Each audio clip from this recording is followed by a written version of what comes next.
Hello, my name is Doug Hammond. And I am Johnmark Ouderslys, and we are a part of a community taking on one of our most persistent societal challenges. Welcome to the Redirect Podcast, where we explore what comes after career. Real conversations about transitioning from the 9-to-5 grind to your next great adventure. Whether you're heading into retirement or simply redefining what purpose means, we're here to inspire, inform, and help you reimagine what's next. This isn't the end of the road. It's the start of something new. Hello, Dale and Adam. It is always a pleasure to be behind the mics with you guys, and we're very excited about today's conversation. So I want to test your biblical knowledge a little bit right now. I'm sure you've heard the phrase, give a man a fish and feed him for a day. Teach a man to fish and feed him for a lifetime. Do you know where that's found in the Bible? 3 Jeremiah 11:4. If you know your Bible, you'll get the joke. The fact that you didn't laugh. That we did not laugh is really showing where we're at. Go ahead. There is no 3 Jeremiah in the Bible as a frame of reference. There you go. Adam always gets us, doesn't he? He always gets us. Well, in fact, it's not a phrase in the Bible at all, as Adam so astutely brought out. It is actually a proverb from the writings of Lao Tzu, and which I found interesting because I sort of think you hear that phrase all the time in studies and biblical references, but it is not actually a reference within the Bible itself. Good philosophical operating system, but it's not biblical. So my question outside of that one was, outside of parenting, have you ever taught someone to fish so they can be fed for a lifetime? So professionally, I have had the privilege of shepherding a few people's careers and developing them as young professionals. I've had a couple of instances where I got to train some people and coach them along in their professional development. And that's been really rewarding because a few of those people, a couple of them are in prison. It didn't work out. But several of them are flourishing in their careers. And I feel blessed to have been able to contribute to that outside of the business realm. Spiritually and from a church standpoint, I have had the opportunity to, disciple and invest in a few people, and their walks are doing well. Not that that's an indicator of success necessarily, but by your fruits, you'll know them. And so, I have had the chance to have impact. For me, I do go kind of the professional side. When I sold my business in 2017, I knew that I needed to find my replacement. And when you need to go out and find somebody, you're looking for somebody that you can actually teach how to fish. I wasn't going to go out on every call. I couldn't go. I was trying to work my way out and needed to find somebody really, really good that I could teach, that could pick up the art of story building, which is what I'd done in my career. So for me, this kind of has two parts to it, because the first part was then finding that person and teaching them how to maintain relationships, how to build relationships, how to succeed in the business that we had created, which was teaching him how to fish and not fishing for him. And literally, when you're building a business, it's about, finding new fish and how to do that. So for me, finding that person, which I did, and was able to kind of teach him how to do this, but it also then released me into, okay, now that I'm free to do that, I can start teaching myself how to move into a redirected life. How about you, Curt? Well, I know in the very near future, my dear friend Dale Tesman will be teaching me how to fly fish. I do not know if I will be fed, but we'll give it a run. By the Gordon's fishermen, maybe? Maybe.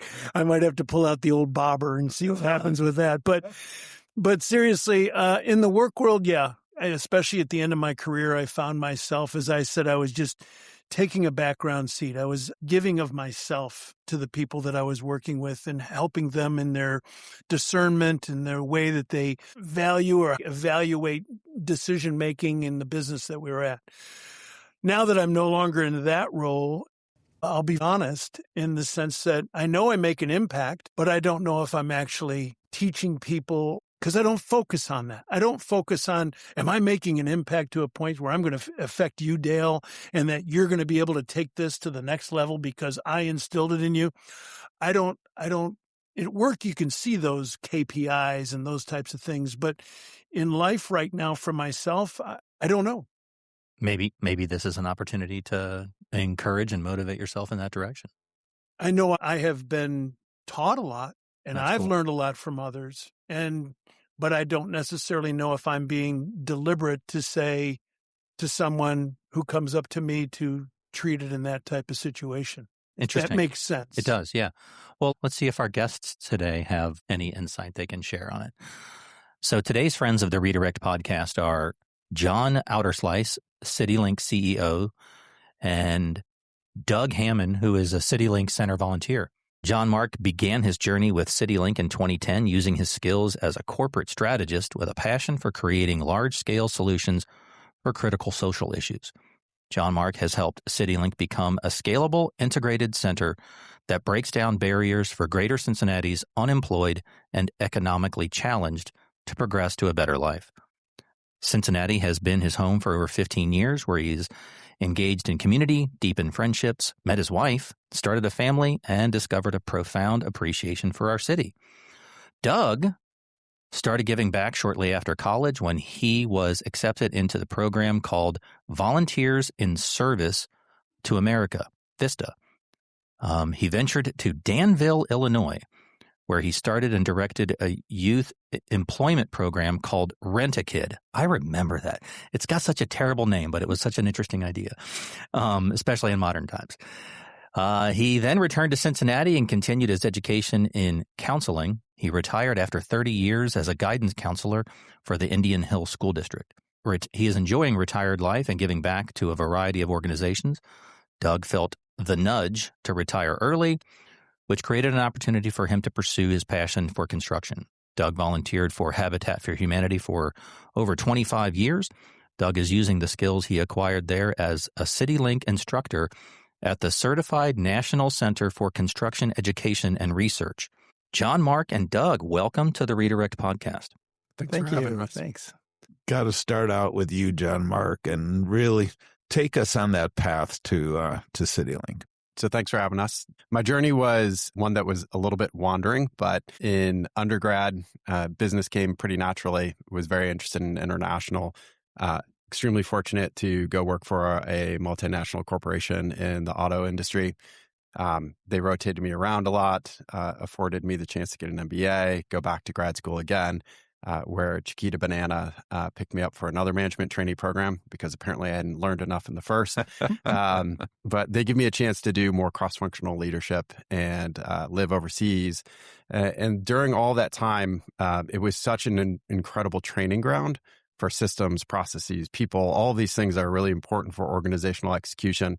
And I had this constant pull or this constant nudge to say, how could you use those talents or those skills that they're investing in to actually address issues in our community? And so volunteering had always been a part of my life.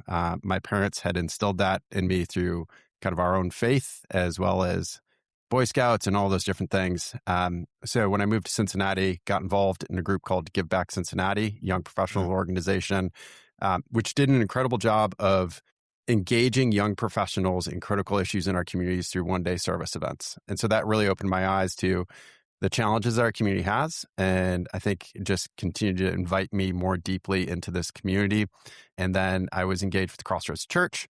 And when Hurricane Katrina struck, it was one of those things of see what breaks God's heart and see what your call is to react to that. And I just felt a real immediate call that our nation wasn't responding the way that I would hope we would to that catastrophe, and that we had a place in helping to resolve that. So we formed a trip with a group of friends and Crossroads to go down to New Orleans, brought 300 people the first year, 500 people the next year, 400 people every year after that for a decade, where we got to partner with amazing organizations on the ground, learn from them, and hear from them what their community needed and work alongside them and Habitat for Humanity. And so through all those experiences, I think what God showed me is there are so many people who want to engage, but they need a vehicle to do so. So I kind of wrote after one of these trips a promise to God that if you give me a chance to work to end poverty and injustice, I will follow. In my mind, that was very clearly internationally, but I didn't specify that to God. And so, wait a second, poverty and injustice. Like, injustice. Where did that come from? I think when you look and you just start taking those steps into our world and our community, for me, God very clearly calls us to love our neighbors. And he said, when you walk with the poor, you are walking with me. When you serve the poor, you serve me. And when you see the challenges that our neighbors face, you have two choices. One, you can kind of skim by it and assume that we've got a extremely level playing field and that everybody has a chance and that this is just survival of the fittest. Or two, you can start looking at it and questioning, why do we have persistent social issues? The Bible says the poor you will always have with you, but very few people look up to see that it also says the land I've given you is richly blessed and there need be no poor among you. And so I think that what we see and what I wrestle with is, are we the problem between those two statements? And if we are, can we be the solution? And so that has really challenged me. And going into those situations and walking alongside people and seeing their amazing resilience, their amazing grit, their amazing talent, but seeing the lack of opportunity just fostered a deep desire for me to see what can we do to be a part of the solution. So the board of directors reached out and asked if I would want to help launch CityLink Center. And it was a overwhelming opportunity that I was very ill prepared for. But given that I had just kind of written this note and it was staring me in the face and I hadn't been specific enough to call out international, it was a really clear opportunity. With that, there was only one choice, which was to say yes. And I think the board and I joke that I told them I'm kind of been in the startup world and startup guy in a lot of different corporate settings. And so I'll help you get it up and running in 3 years and then hand it off to somebody who's better to run it long term. And you're still there. And that was 15 years ago. Doug, how about you? How's your origin story that led you up to where you are now? Well, I was very fortunate to have a father who was a fixer, builder, doer around our house. And he preceded YouTube and the internet. I watched him instead of He was your original YouTube. Exactly. And he was pretty exceptional. I didn't realize it at the time because he's my father.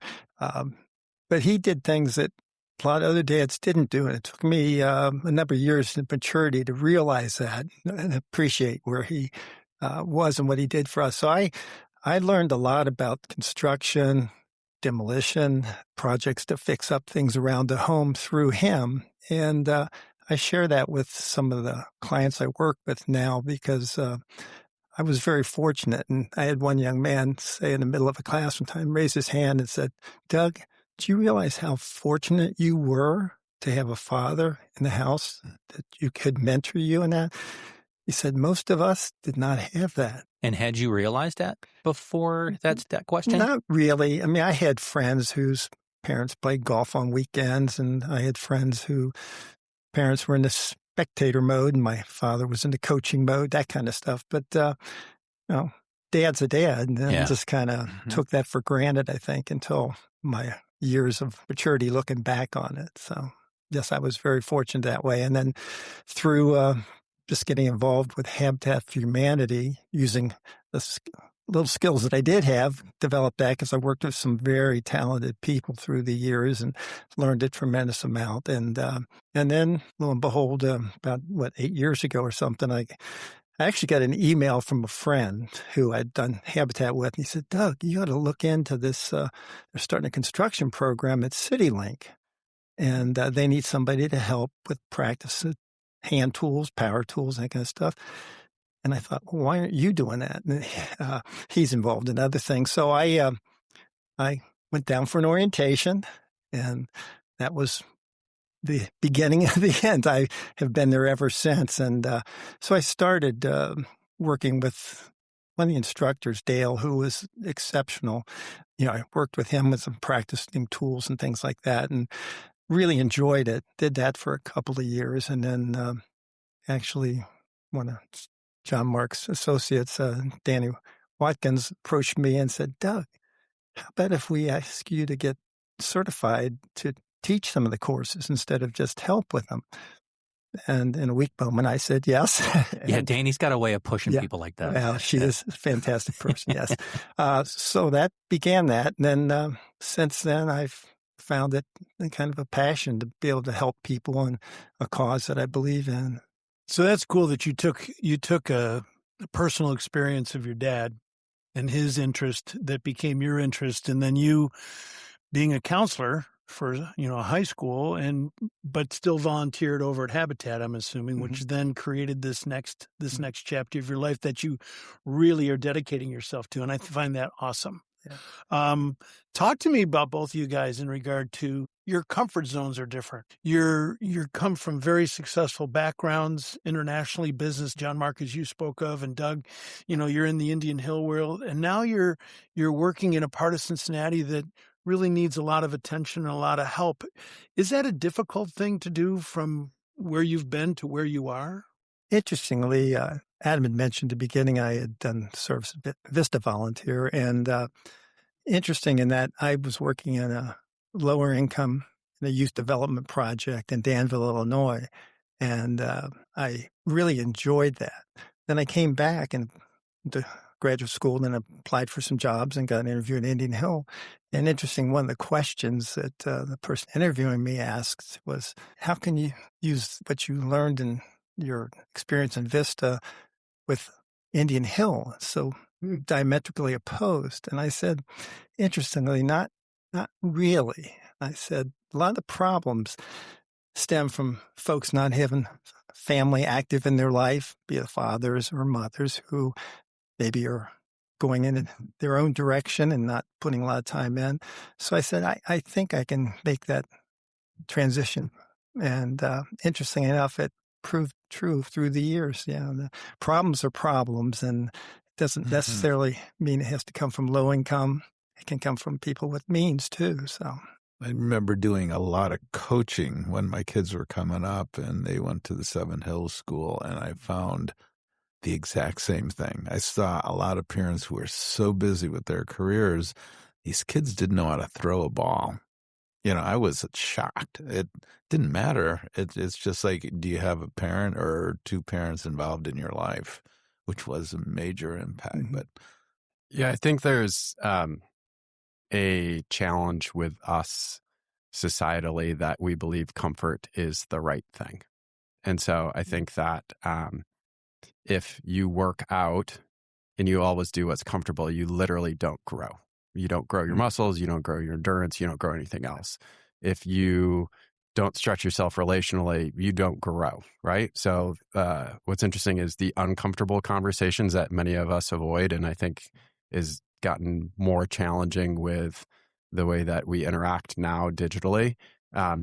Those conversations of discomfort are where the growth happens, right? And so for us and for me, I do not fully and cannot fully understand the complexity of the lives of all of the neighbors that walk through our doors. And so I've got a choice. I can either try and shield myself from that and pretend like it doesn't exist, or pretend like, it's their circumstances are their own choices, or I can enter into the discomfort of saying, I want to learn and grow and challenge myself and challenge my appreciation and understanding of what we have either individually or societally created in terms of some of these barriers for individuals. I have the fundamental belief that talent is universal, but opportunity is not. And so that then begs the question of, why do we see the zip code that you're born into dictate a decade less of life expectancy in our community? why, if you're born in poverty and have half your childhood in poverty, are you 32 times more likely to live as an adult in poverty? What is happening in our community? Are we satisfied with that?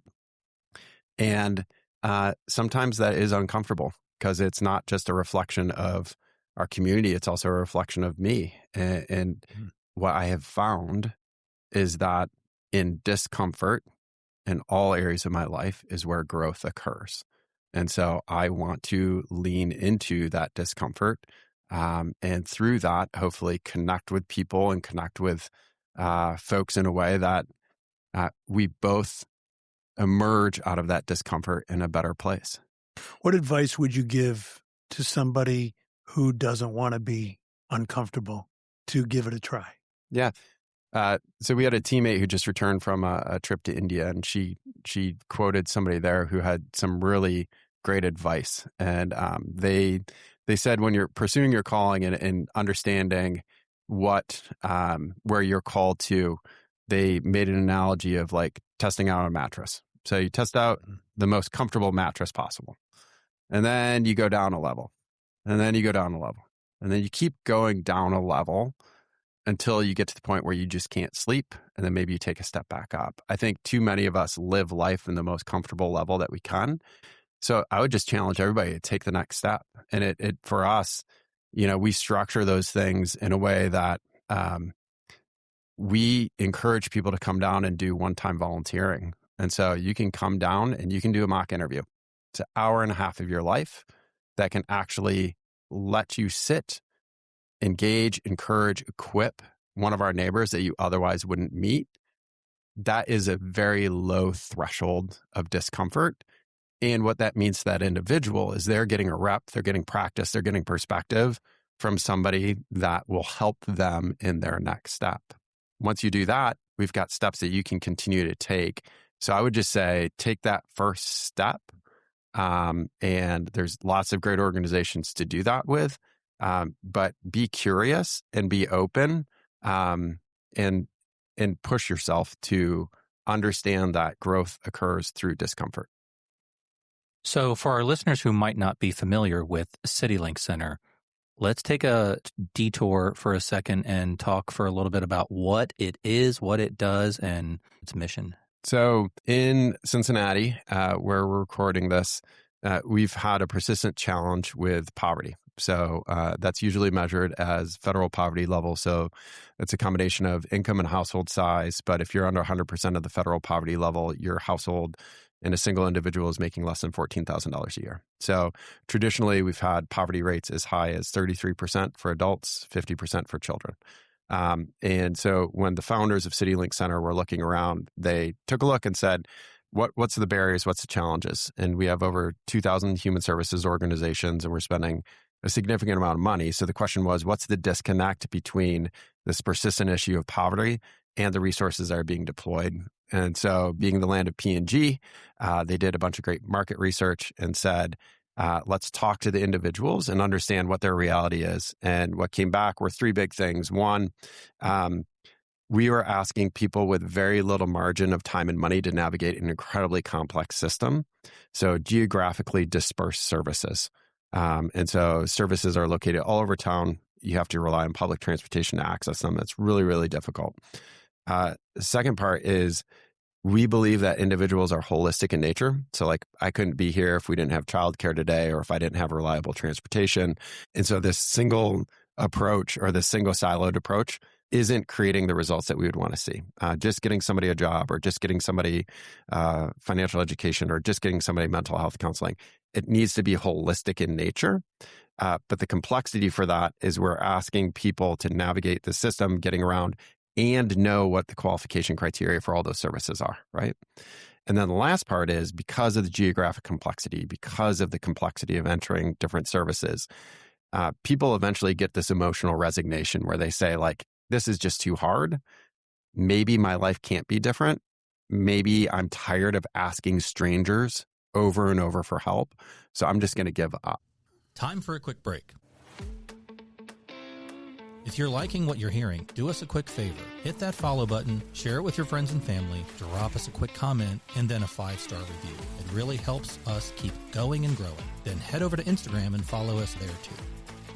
And before we get back to today's conversation, wanted to let everybody know about a bonus episode of the Redirect podcast that will only be released on YouTube. So not on Apple Podcasts, not on Spotify, only on YouTube this July 4th. It's the Folds of Honor event where we went to TPC Rivers Bend. So come give it a watch, only on YouTube, July the 4th. Yeah, it's tough to find dignity and energy through that process that's not intentionally cumbersome, but is nonetheless, right? Yeah. So that was on the client side. On the practitioner side, they were wrestling with a lot of the same things of, hey, we know what our core competency is, but people walk in as whole individuals. And so how do we serve them well? They either start stretching outside their core competency or trying to rely on referrals, but that was really difficult. And they didn't have enough resources to support people one-on-one the way that they would want. So the foundation of CityLink Center was, what could we do? How could the church mobilize in order to bring a different solution at a systemic level to care for our neighbors? And so we say that we are client-centered, faith-based, data-driven. We create one place, which is now a campus located down in the West End, where individuals can walk through one set of doors. So you eliminate that geographic complexity. They go through one process of understanding where they are, what their goals are, what barriers they may face. They get partnered with one service coordinator on our team who's a social worker who listens to where they're at, understands what their goals are, and then maps them to this incredible network of partners, over 15 agencies on site at CityLink Center.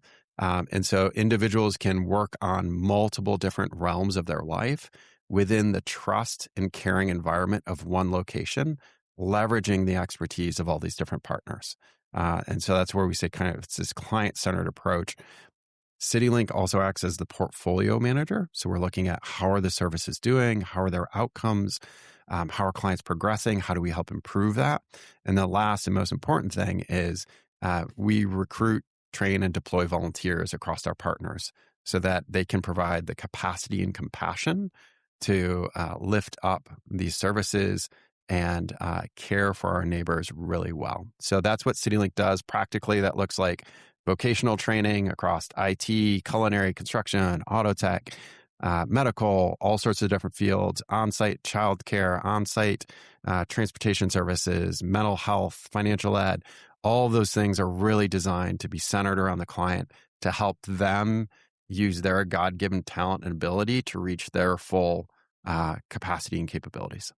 Is there a story of somebody that you tell that shows the success of CityLink, certainly for you, Johnmark, and then I'm going to come over to you, Doug, and ask you the same question, but tell us a story of somebody you have impacted that, you know, and just some of the details around that.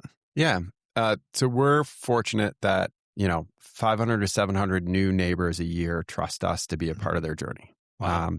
And that they have the audacity of hope that they can walk through our doors and their life can look different, maybe after a decade of struggle or a couple of decades of struggle. And so recently there's an individual who walked through our doors who had actually served multiple tours overseas for our armed services, came through and told his service coordinator, I'm tired of hearing no, and was at risk of foreclosure of his home, was at risk of not being able to support his two kids, and just was at his wit's end. And what we, I think, fail to see sometimes is if you're struggling to support your family, about ready to lose your home, have been told no multiple times, that has a toll not only financially, but also has a toll on your mental health, right?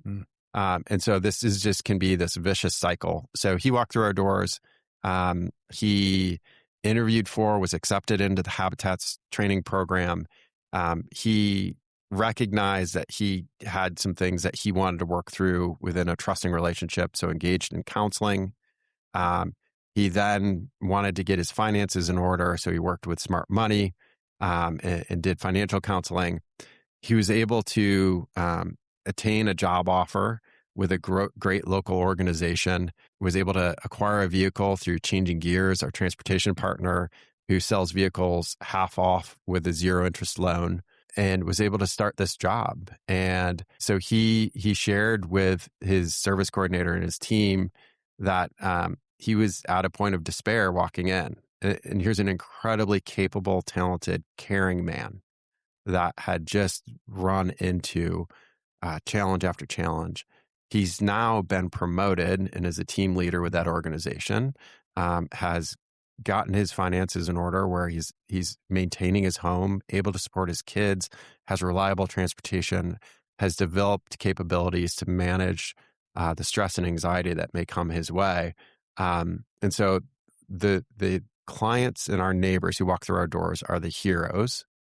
We get to be a guide that walks alongside them.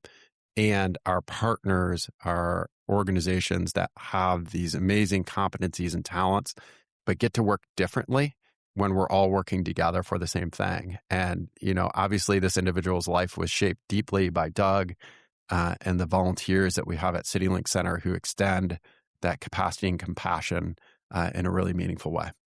That's awesome. Doug. Interestingly, one of the stories I was thinking about was actually the same person that Johnmark just talked about. And just yesterday, I was in a text conversation with him about his job, how the car is going and how the kids are doing and graduation and this kind of stuff. So it's been meaningful to hear that kind of stuff.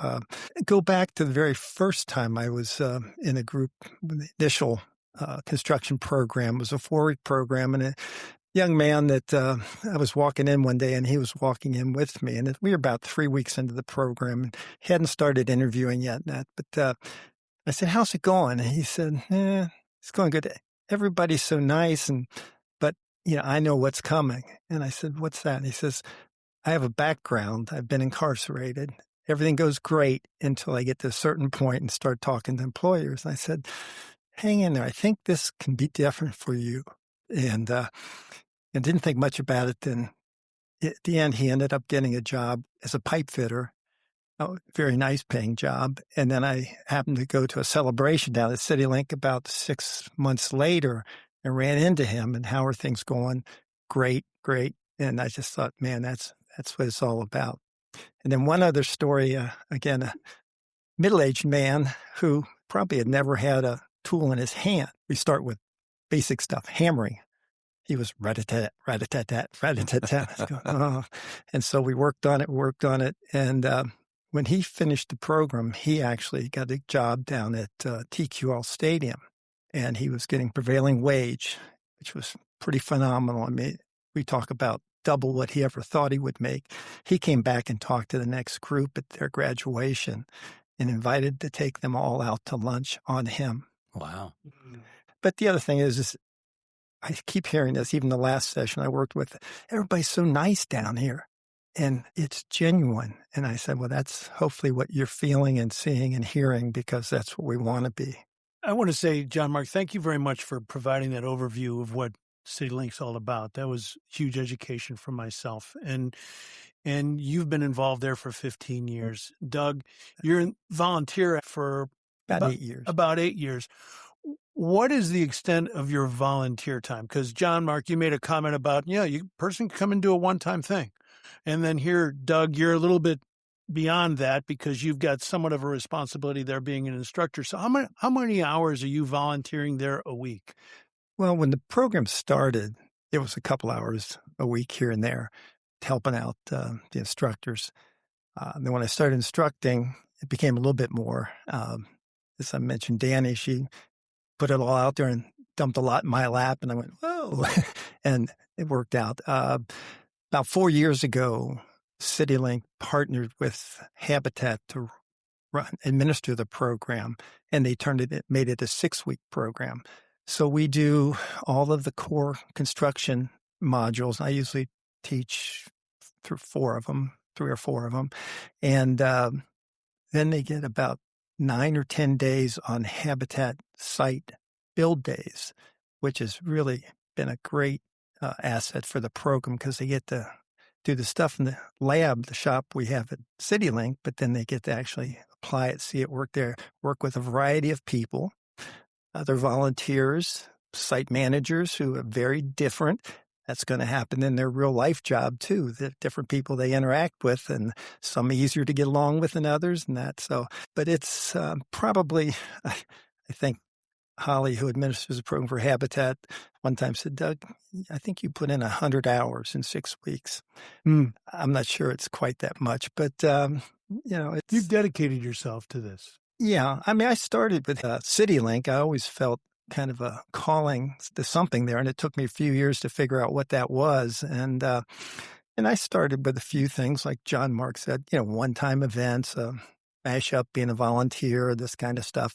And like the people that were there, like the other volunteers I was meeting, Christmas program where they do shopping. Parents come in and shop for kids. So let's talk about that. I've done some volunteer work for various organizations in town, and it's sort of like that where they need the help. It's that give an event, or I might dedicate myself to do an hour, every other week or something like that.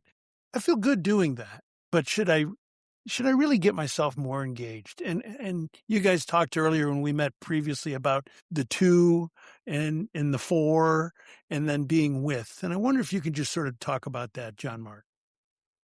Yeah, I think the whole idea of service is really interesting as a whole, and it's something that it being one of the core competencies that we have, we've really kind of tried to push into and understand more about. There's a balance with the level of engagement and the benefit to the individual serving and the individual being served. And so I think, unfortunately, a lot of what we think about in volunteering is more transactional, where we're giving something to somebody or doing something that there is literally an item or an object between us and the person that we're serving. And I think that has its place.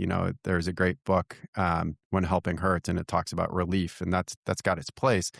But if we're really going to go after these bigger challenges, we've got to get into this rehabilitation and development. And that takes relationship, right? And so I can't expect to see a change in our community if I'm just giving things over and over and over again in terms of material items to support individuals, because that is giving the man the fish. Here's a ladle of soup. Have a great day. Yeah. We've got to balance the need to feed somebody, but also the ability to say, how do we need to understand and work alongside? So there's kind of this analogy of doing 2 is not bring agency or bring dignity to anybody that you're working with. It presumes that our viewpoint of the world and our knowledge is superior, and therefore we have the solution. We should just kind of push that upon whoever we view as in need. So then there's doing 4, which in some circumstances, if my kid comes in and he's got a twisted ankle, I don't say like, hey, you need to go wrap it. You need to do that, because he's in a point where he needs my assistance doing for him. But there's a point where if we're constantly doing 4, we're not actually transitioning any knowledge. We're not actually transitioning any agency. We're not actually equipping individuals in a different way to not be dependent on the same systems that we've created to support them. So that's where doing with takes a little bit more of a step of saying, how do we, what Doug's doing is he's transferring his knowledge and his capacity and his capabilities to other people so that they can utilize their own newfound capacity and capabilities in order to advance their lives. That takes relationship. And I think the challenge of it is, if we're looking for these quick hits of volunteering, you can't expect that level of change with a quick hit of volunteering. We invite people in to use their gifts in those short moments. And we also want to realize and understand that those shorter term transactions aren't going to have the same lasting benefit. So to your question, I think what we're really striving for is, how do you create that stair step of inviting people further and further into the mission? Once you're at CityLink for a while, you start seeing, hey, the neighbors who are walking through these doors have incredible capability, incredible resilience, oftentimes a faith that's deeper than mine. and have managed through, persevered things that I would crumble under.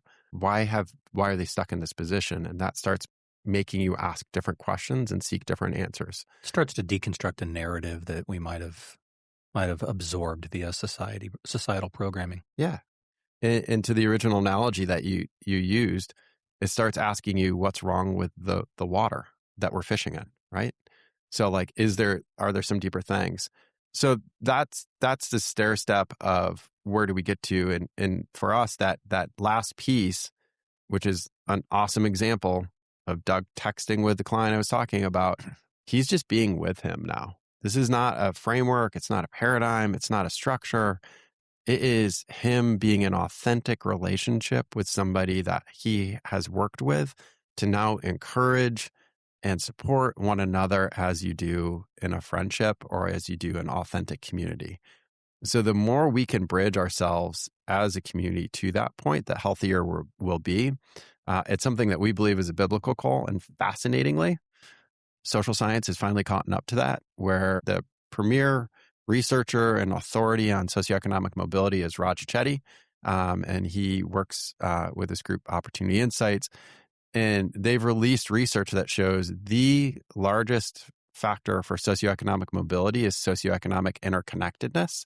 So however siloed we are as a community, racially or socioeconomically, will dictate the amount of socioeconomic mobility we see.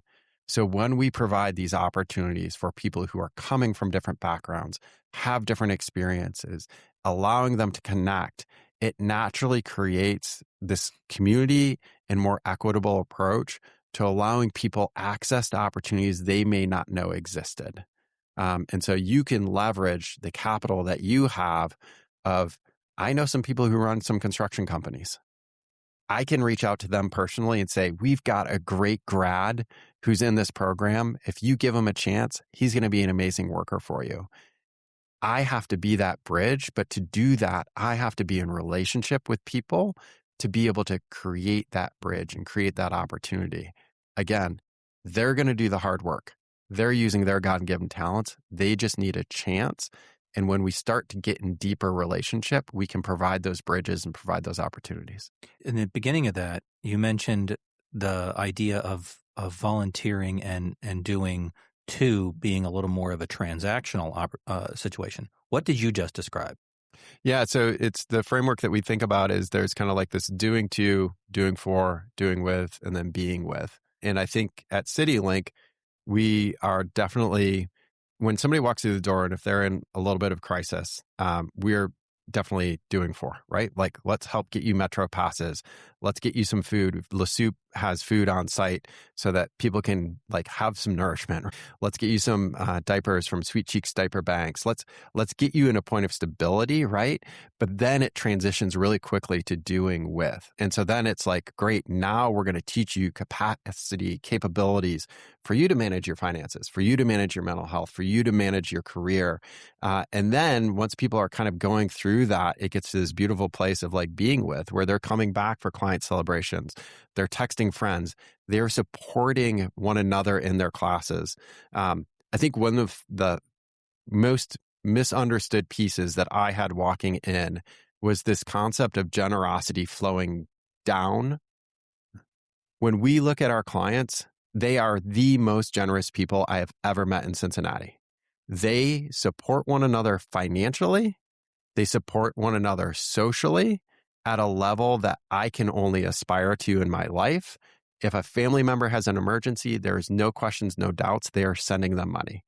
If somebody in their class is having trouble making it to class on time, they're waking up early, either driving them there or calling them to make sure that they get there on time. I think this concept that we have of this generosity being a monetary thing that just flows from top to down is backwards. And that has been such an incredible challenge for me and a blessing for me to see our clients and see how generous they are with one another, with financially less resources, has been an awesome challenge for me to engage in as well. Where does that come from, do you think? I think that if we want to go like meta and philosophical here, I think what you see is in greater socioeconomic development in terms of societies, individuals, all those things, we start to believe it's all about us. Yeah. And we start to lose our own sense of vulnerability. And we start to go into this quadrant that Andy Crouch in Strong and Weak calls control. And it says, I'm going to insulate myself from any vulnerability, and I'm going to do it with my own agency, right? And so I think that there is this false narrative about that.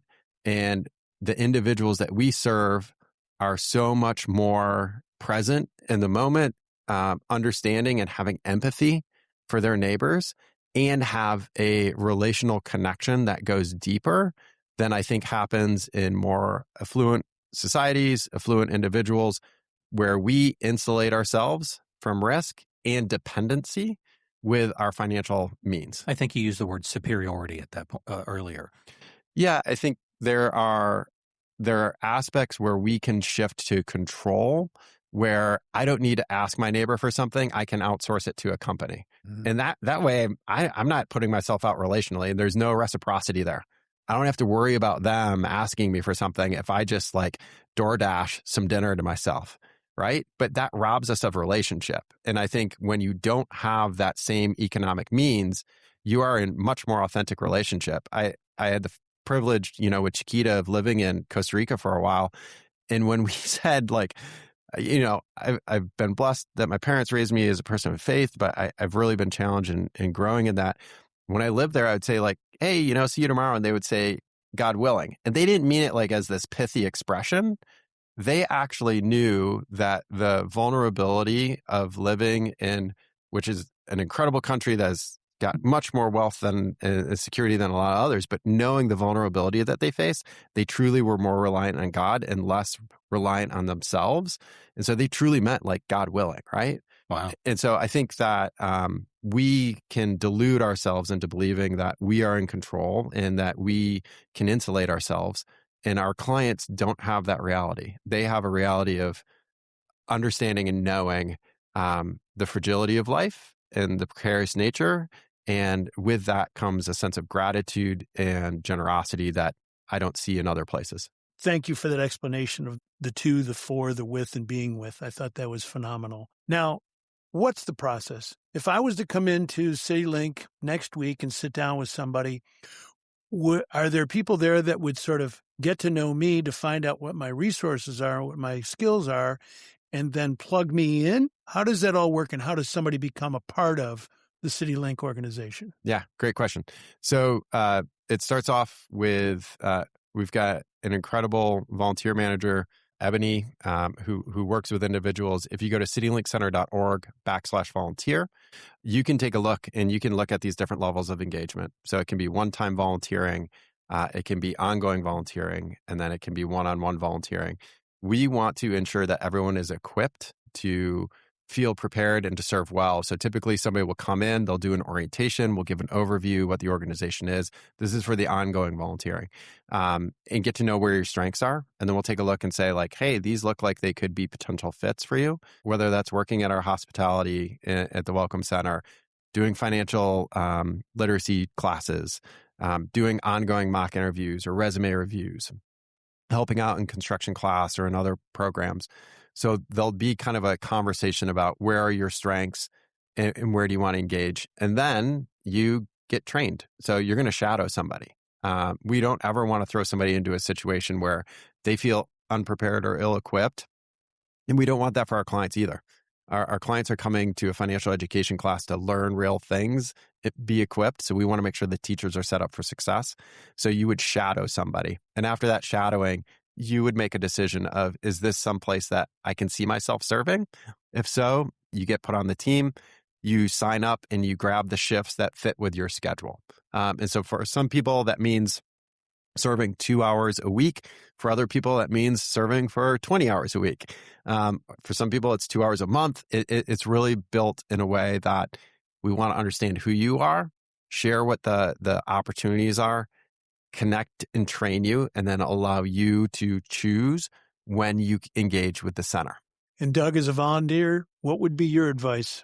As I think I had mentioned before, feel the nudge. If you have the nudge, act on it. And start small.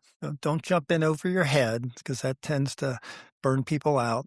If it's not for you, try something else. But I think you have to remember that volunteering is optional, but it's a way of giving back. So that's what I would like to see people find a niche that they feel comfortable with and then go with that and grow with it. That's kind of what I did. I love that. And I'm so happy that we were able to highlight CityLink today because it's a fascinating, wonderful program. And I think one additional thing is, I think the whole purpose of Redirect, right, is that you have built skills and abilities throughout your life, and they are not meant to be put on a shelf. What better use of those skills and abilities than to build into individuals that can use those skills and abilities to transform their lives and the lives of their families? To me, that is the ultimate stewardship of the talents that you've developed over your time, and you can actually deploy those to transform our community. I think we found a new tagline that we can put as a regular comment for our organization and for what you guys are doing. Thank you so much, Johnmark and Doug, for coming in here and sharing what you're doing. And true, there is a huge need out there for people to help other people to help themselves. Thank you very much. Thank you. And thanks for joining us on the Redirect Podcast. We'd like to extend our heartfelt gratitude to the 1819 Innovation Lab at the University of Cincinnati for their incredible support and partnership making this show possible. If you enjoyed today's episode, you can find more of our content on Spotify and Apple Podcasts as well as Instagram. Have questions or want to connect? Drop us a line at info@redirect-u.com. We'd love to hear from you. Remember, there's purpose in your life, so find it and go do something about it. Hey, I've got one more comment. The Redirect Podcast is presented solely for educational and entertainment purposes. We engage in an open, honest conversations about personal growth, life transitions, and the lessons we've learned through our own experiences. While we speak as experts in our own lives, we are not licensed therapists, medical professionals, or certified coaches. The content shared on the Redirect Podcast is not intended to be a substitute for professional advice, diagnosis, or treatment. Always seek the guidance of qualified professionals for any physical, mental, or emotional concerns that you may have. We're grateful to share this space with you and hope that our stories inspire reflection and connection. If you're in need of more support, we encourage you to connect with a trusted professional who can help.